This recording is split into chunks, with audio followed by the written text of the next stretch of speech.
Welcome and happy Hanukkah.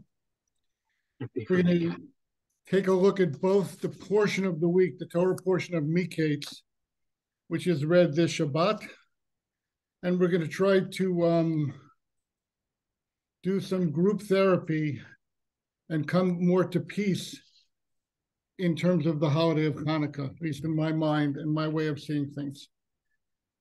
The brief summary of Parshat Miketz, which is read this Shabbat, is that it begins with Yosef, with Joseph languishing in prison. Paro has his famous two dreams. No one can interpret them.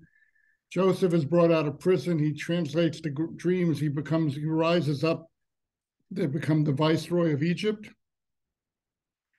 Famine hits. The brothers come down to Egypt to gain grain. They're sent by their father, Jacob, to preserve the family.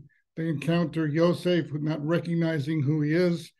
And in a series of transactions, we end the Parsha with the 10 brothers, with the 11 brothers gathered in front of Yosef, not knowing who he is.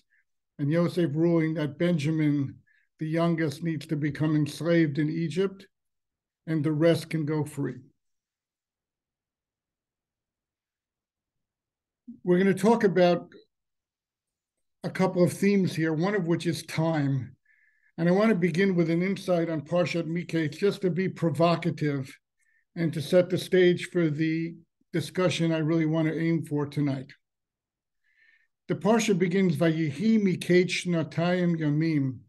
It was at the end of 2 years from where we left off last week, which is when the cupbearer is restored back to his position, but completely forgets about Yosef. Uparo cholem, and Paro has a dream. Now, when we think of this portion in the Torah, and those of us who are familiar with the rather direct, somewhat harsh comment that Rashi makes from the Medrash, which is that Yosef was punished with 2 additional years of imprisonment because of his reaching out to the chamberlain and asking him the cupbearer, to ask him to remember him when he should have just been silent and counted on Hashem to remember him. However, there's another point here made by the Medrash which is very important. The Medrash says, in essence, don't think of the following scenario. Joseph is languishing in prison. Paro has these dreams. The court is stymied, and therefore they reach out and they rescue Joseph from prison and they bring him before Paro. But rather think about it in the sequence that the Torah places it. This is on page 222 in the Stone Chumash, and it's chapter 41, sentence 1.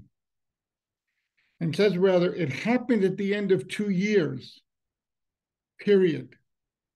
Paro was dreaming, and behold, meaning what? Don't put the cart before the horse. God's plan was for Yosef to spend a period of 22 years enslaved in Egypt, a roller coaster enslavement where he was put in charge of the household of Potiphar, and then he was accused by the wife, and he was thrown back into prison, and he becomes the head of the prison. But in any event, the clock is ticking according to a divine plan. And it's not that Paro happened to have a dream and that turned everything around, but rather go with the sequence of the Torah reading itself. The time for Yosef to languish, separated from his family, in grave danger, living a life forsaken of all the promises that his original dreams held for him. That time ended. 22 years was up. He went from the age of 17 to the age of 29, to the age of 39. He's brought before Paro because this is the moment that God's ready to elevate him and set into motion all the subsequent events which will lead to the reunification of the sons of Jacob to Jacob and his sons coming down to Egypt, and it foretells the fulfillment of the Egyptian oppression and enslavement that had been foretold all the way back to Abraham at the very inception of the Jewish people's journey through history. So, Rabbi, a quick comment here. You had it right the first time. It was 12 years and the age of 29. Okay, thank you. Thank you. Okay.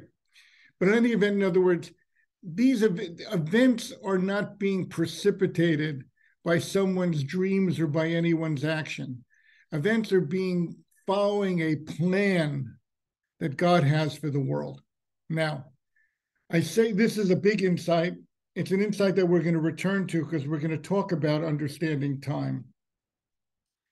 But Rabbi Jonathan Sacks in 2009 in a different parsha talks about different concepts of time.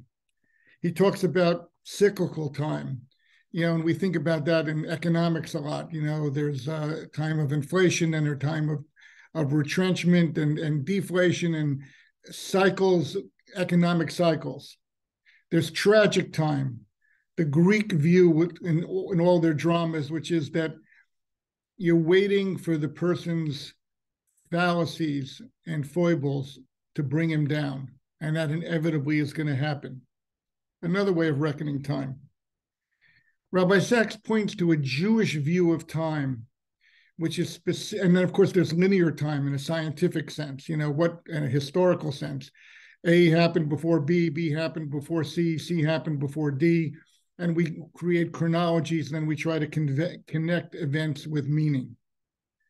But then we have covenantal time. That's a phrase, a term that Rabbi Sacks puts forward. Covenantal time means that God has a plan for humanity, and God elevated Abraham and all of his descendants to play a key role in that plan, a very chosen role, a special role, and we're going to discuss that more. And that covenant has an end point, an end goal. That end goal is the redemption of the world, tikkun olam, a return back to all the visions that different prophets have given us of the lion lying down with the lamb, of plowshares, of weapons being turned into plowshares, of recognition of God being universal in the world. That's the covenantal framework. But time can only be measured within that framework.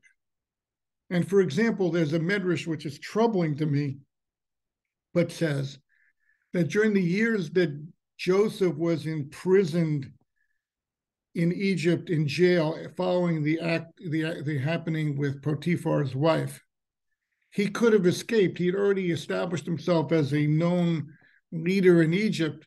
He could have bought his way out of prison. He could have escaped out of prison, but he had a certain reconciliation that God had a plan for him and that his main job was to stay the course of this amazing roller coaster turn of events that he has gone through. And that therefore for him to try to escape would be the equivalent of the prophet Jonah trying to escape his responsibility when he refused to undertake the mission of going to Nineveh. Because covenantal time means that God rolls out a vision for the future and a plan, and that plan stays in place, and the clock ticks only in God's terms. And we don't know whether it's a short distance, which is in fact not progress, but stepping back, or a long circuitous road which gets us to our destination. That's beyond our ken. But we have our morality and mitzvot and plan to live up to and according to, and then let time unfold as it may. And that's all included in the insight into the very beginning of Parshat Miketz. We're very impatient people. We determine right away how long a time something should take. And if we don't get there within the time parameter we expect, then we feel, well, we've got to revise the plan. We need to change the rules. We need to throw out the book and rewrite a new book.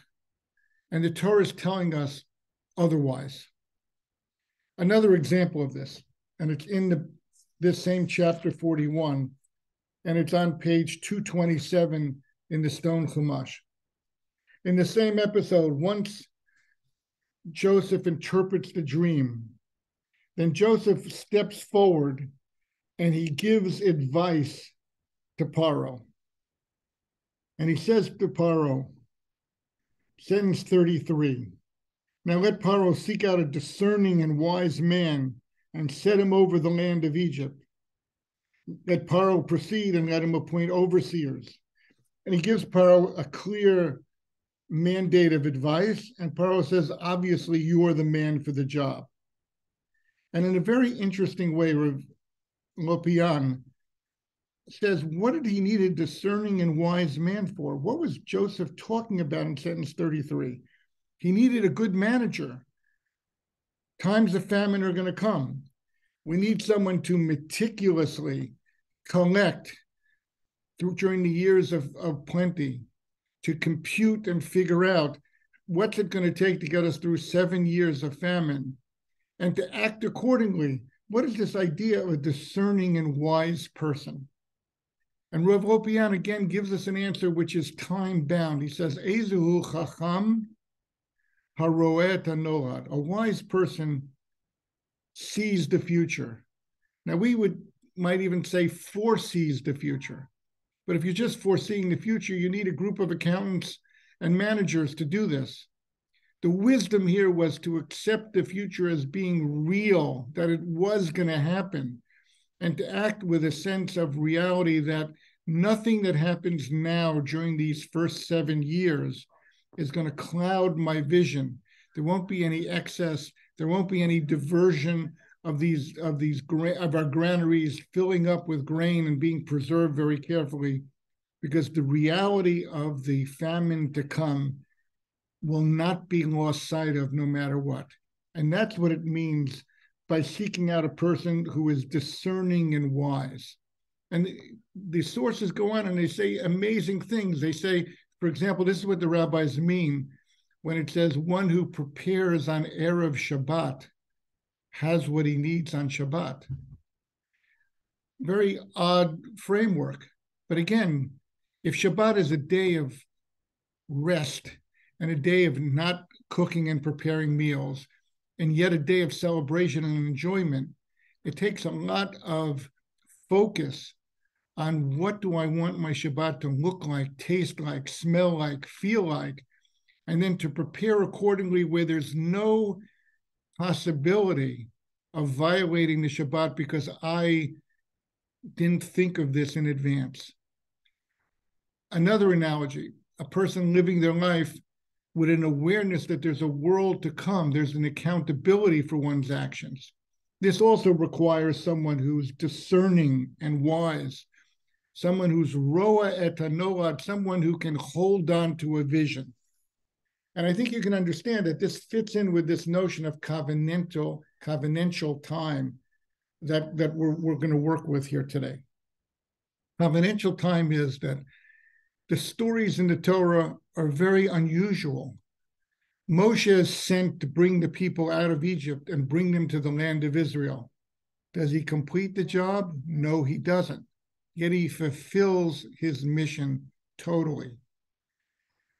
We go through times of plenty and times of plenty of trouble and difficulty, clinging to a vision that every moment of time has a purpose, and every moment of the time is a prelude to the fulfillment of the vision for humanity and for the world that the prophets have set out for us.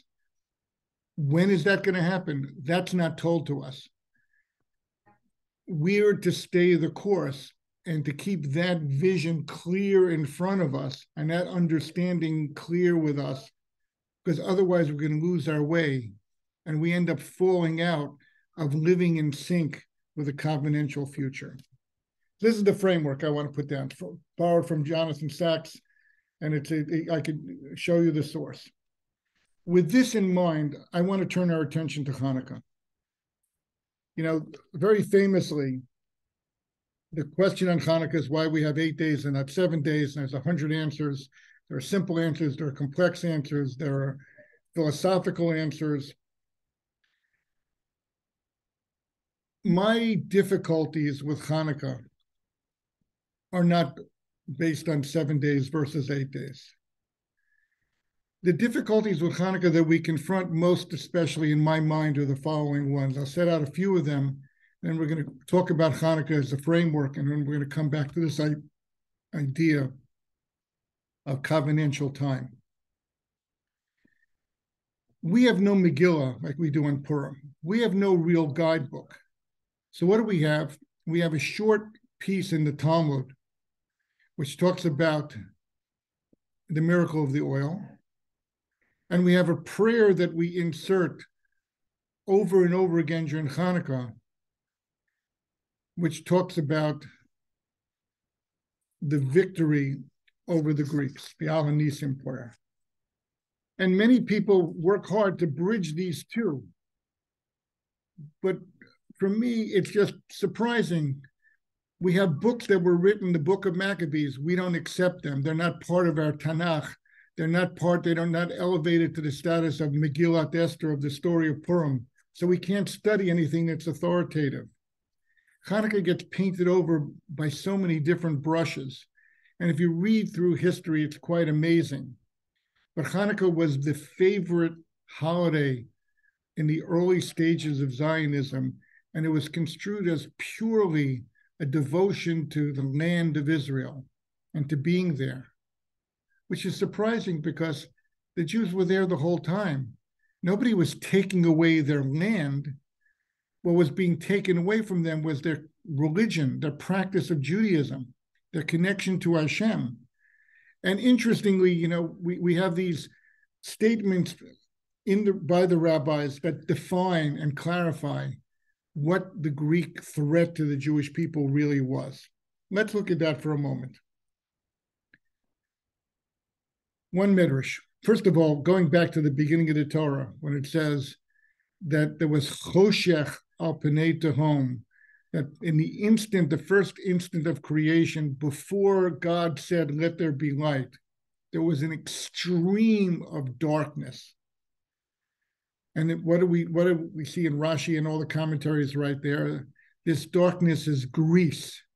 Grease darkens the eyes of the world. Very shocking thing for those of us who grew up seeing Greece and Rome as the foundation points of Western civilization that we so admire, and the art and the Greek tragedy and all of the stories and literature that we've inherited. What does it mean to become blinded?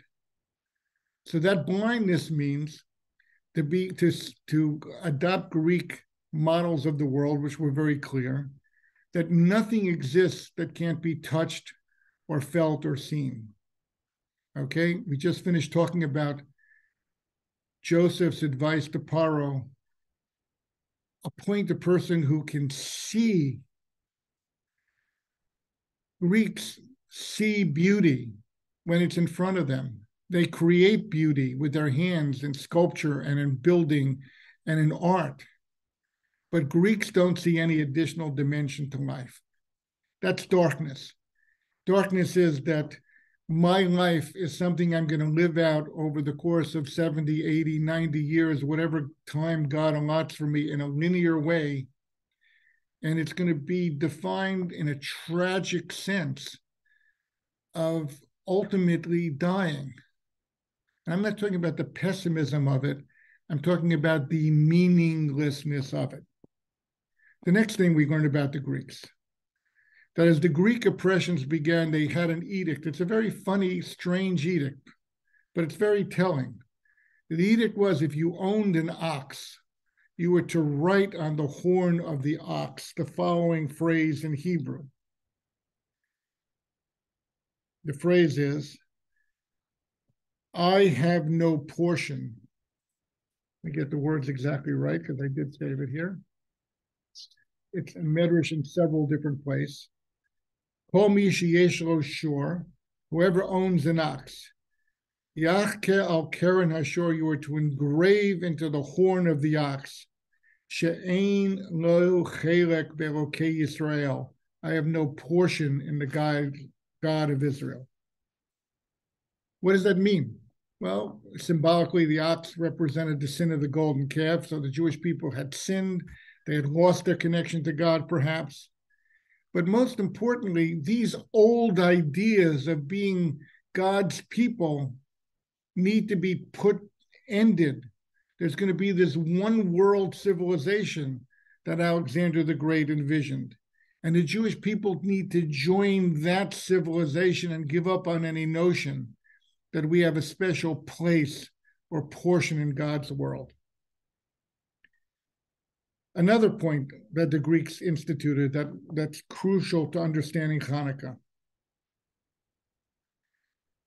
The Greeks prohibited 3 specific mitzvot out of the 613. And they were very strategic about this. Shabbat, counting Rosh Chodesh, and Brit Milah.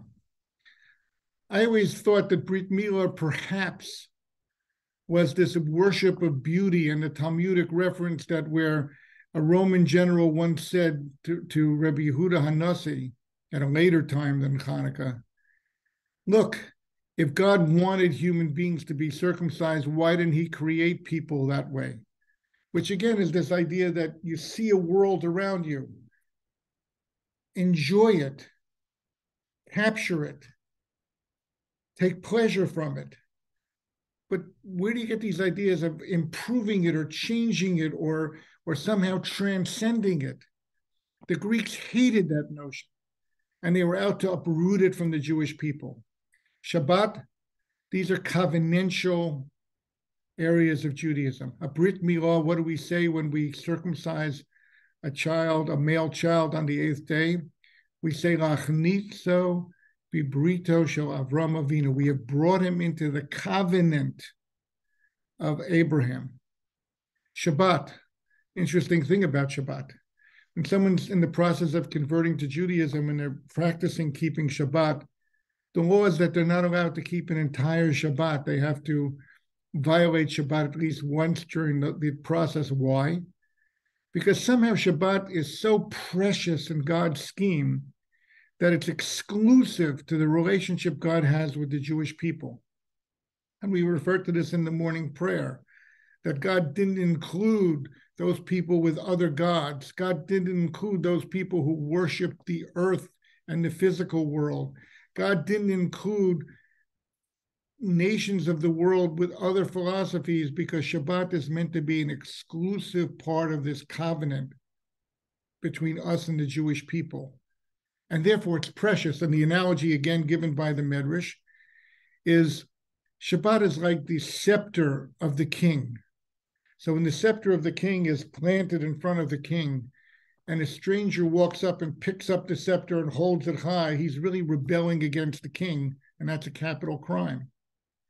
But if the son of the king were to walk into the royal throne room and pick up the father's scepter and hold it high, the king and everyone would smile and say, he's going to be the king. He's connected to the king. This is the king's child. Of course, he can hold high the scepter of the king. That's not a violation of the domain of the king. And that's the way we look upon Shabbat. And Rosh Chodesh? Rosh Chodesh is when God turned over time to us. And again, we're talking a lot about time here. When we make blessings on the holidays, we say, Mekadesh Yisrael b'hazmanim. We don't say that about Shabbat, but we say it about all the other holidays. Why?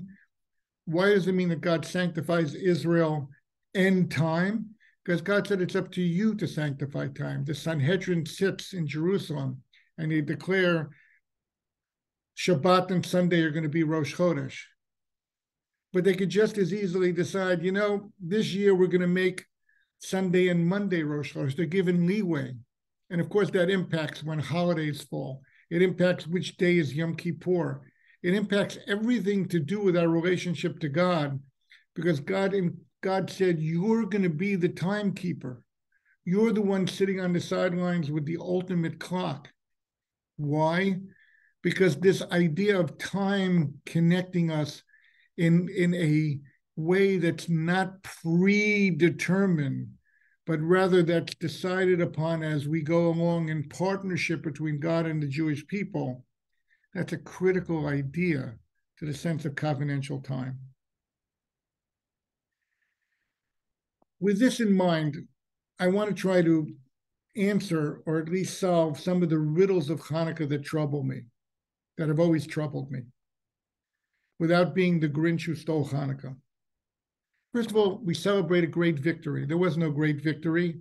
The Greeks remained in charge of the land of Israel. Yes, we were able to clear out the temple. We were able to reinstate the service. We actually had a period of time when Shalom Tzion Hamalka was ruled, a woman ruled the Jewish people, and we really had harmony between the rabbis and the people and all the forces of the Jewish people and the Hellenists. People lived together and they served Hashem properly, but that was a carved out 25-year period out of a 400-year Second Temple period. The Hashmonaim themselves, the very heroes of Hanukkah, took for themselves the high priesthood and ultimately corrupted it. And they were all wiped out. So what happened to our heroes here? It didn't seem to last very long. But so we're highlighting a moment when these people were totally heroic. It's not a moment that lasts. It's not a triumph that you could build an arch in Rome to celebrate and have that arch stand for hundreds of years afterwards, because such an arch would have been a mockery, but rather it was a moral triumph of the dedication of the people to stand up and to reclaim their opportunity to serve Hashem. There's an anecdote in a story about the Bluzhever Rebbe. He's one of the Rebbes who went through the war. He was in Bergen-Belsen. And the story is told and affirmed by people who saw it, is that they gathered a substance, I think it was shoe polish, that they knew would burn. And they put a thread in it. And one night of Hanukkah, the Bluzhever Rebbe gathered in the barracks to make the blessings of lighting the Hanukkah candle, so much different than the silver menorahs we enjoy today and the pure olive oil and the environment that we create in our homes of joy and happiness and fulfillment. And he made the first bracha, Hadlik Ner Shel Chanukah. He made the second bracha, that God gave miracles throughout our history. When it came to the third blessing of the Shehachiyanu V'Kiyimanu, that God has sustained us and brought us to this moment, the story is the Bluzhever Rebbe was quiet. He held the little light in his hand. It wasn't a candle, ready to light the little string that they had stuck into this substance so that it could have a semblance of a Hanukkah, and he waited. And then he made the blessing for everybody. Shehachiyanu V'Kiyimanu V'Hikiyanu L'Zman Hazeh. And afterwards, one of the people in the bunk said, Rebbe, how did you say those words that God brought us to this moment? And the Rebbe unfailingly looked at the man in the face and said, we remain Jews lighting a Hanukkah candle even here. Look at the moment that God has given us, at the opportunity for us to stand tall as Jewish people in the face of everything that we're going through. This could be the greatest Hanukkah in history. And that's why I made the blessing. So what do we see from this? It was provoked, really. I wrote something in the Hebrew Day headlines, a little short piece about Hanukkah. I don't have it in front of me, but I mentioned in there that the Al Nisim prayer says that God handed the weak into the hands of the many. I asked the question, when you close your eyes and think of the Hanukkah heroes, the Maccabees, who do you see? Some people see powerful, brave soldiers. I do not.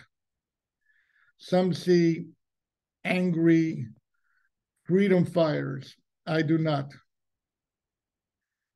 Instead, I imagine what the Al Nisim prayer says, the few, the humble, the righteous students of Torah, inspired and determined to live within Hashem's covenant, to carry on Judaism. That's what I see. But when I wrote it originally, I used the word week. And I got an email from a person with a very thoughtful question. And he says, why should anybody refer to the Hashmonaim, to these heroes of Hanukkah, as weak?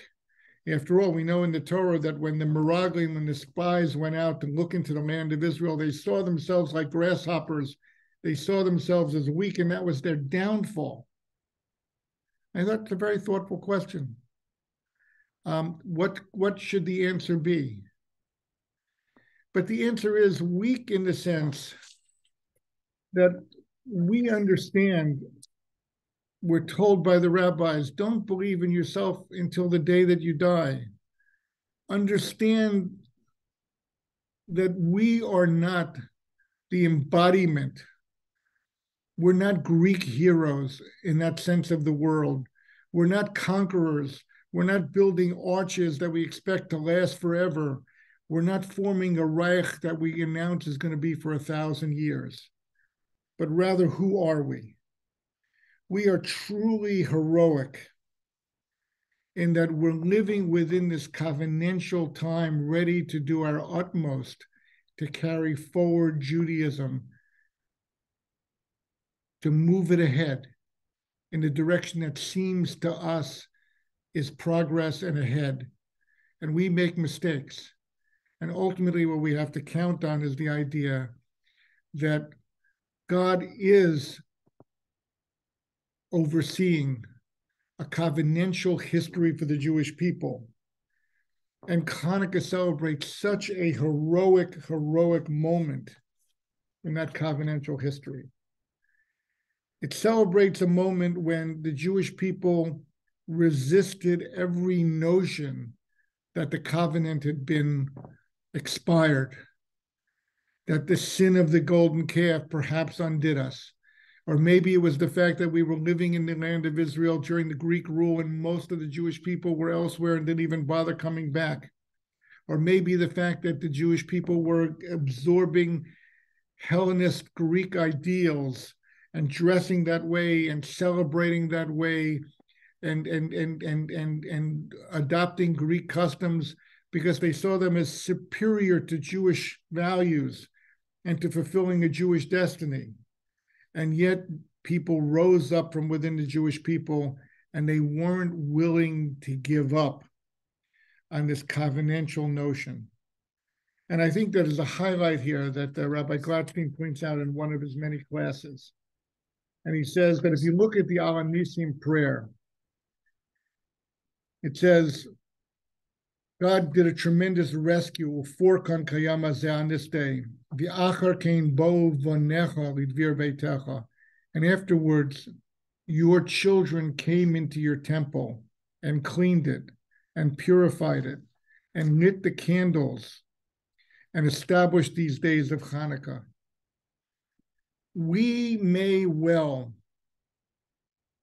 have recognized our weakness, as well as the fact that we were overmatched, as well as the fact that we were starting up with the greatest force on earth.